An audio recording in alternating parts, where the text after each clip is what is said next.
ఓం శాంతి. స్త్రీ శక్తి స్వరూపిణి, జగజ్జనని. నారీ శక్తిని దేవీ రూపంలో పూజించే సంస్కృతి మనది. ఎంతటి విద్వాంసులు, పండితులు, సాధు సత్పురుషులైన, అపర కుబేరులైన, జనగణ తను బలం ఉన్నవారైనా విద్య కోసం సరస్వతీదేవిని, సంపద కోసం లక్ష్మీదేవిని, శక్తి కోసం దుర్గామాతనే ఆశ్రయిస్తారు, ఆరాధిస్తారు. మహిళను గృహలక్ష్మిగా, భాగ్య చిహ్నంగా భావించే ధరణి మనది.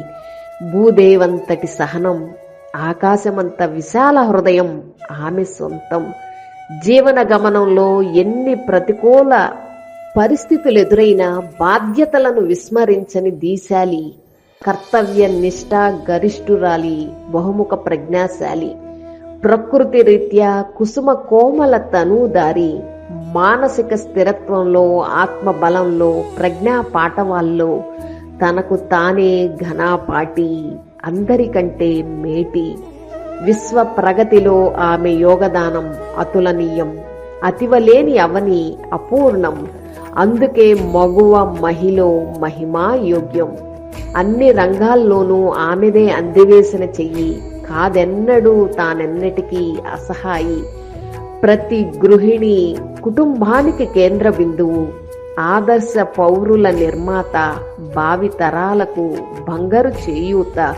ఆమె త్యాగం, కరుణ, క్షమే యుగయుగాలకు అనుసరణీయం. మాతృభాష, మాతృభూమి, మాతృదేశం రూపంలో అన్నింటా ఆమెకే అగ్రతాంబూలం. స్త్రీ ఔన్నత్యానికి ఇదే ప్రబల తార్కాణం. గంగా, యమున, సరస్వతి, నర్మదా, కావేరి, గౌతమి నదీమ తల్లులు స్త్రీమూర్తి స్వాభావిక పాలన, పోషణ, దాతృత్వ గుణాలకు ప్రతిబింబాలు.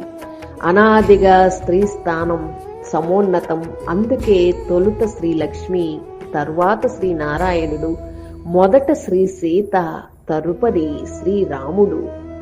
స్త్రీ పురుషుల సమానత్వం విశ్వం సమతుల్యతకు ఆధారం, ధర్మ రక్షణకు అనివార్యం.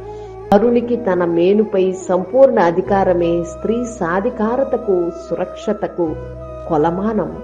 సభ్యతాపూర్వకమైన వస్త్రధారణ, నిరాడంబర జీవన శైలి, ఉన్నతమైన ఆలోచనలు, ఆచరణలు, సౌశీల్యం, సచ్చీలతలే ఆమెకు నిజమైన అలంకారం. అప్పుడే అవుతుంది వనిత విశ్వవందనీయం. అందుకై ఆధ్యాత్మిక సశక్తీకరణే తరుణోపాయం. ఓం శాంతి. విశ్వవ్యాప్తంగా ఉన్న స్త్రీమూర్తులు, ఆత్మిక సోదరీమణులందరికీ అంతర్జాతీయ మహిళా దినోత్సవ శుభాకాంక్షలు. ఓం శాంతి.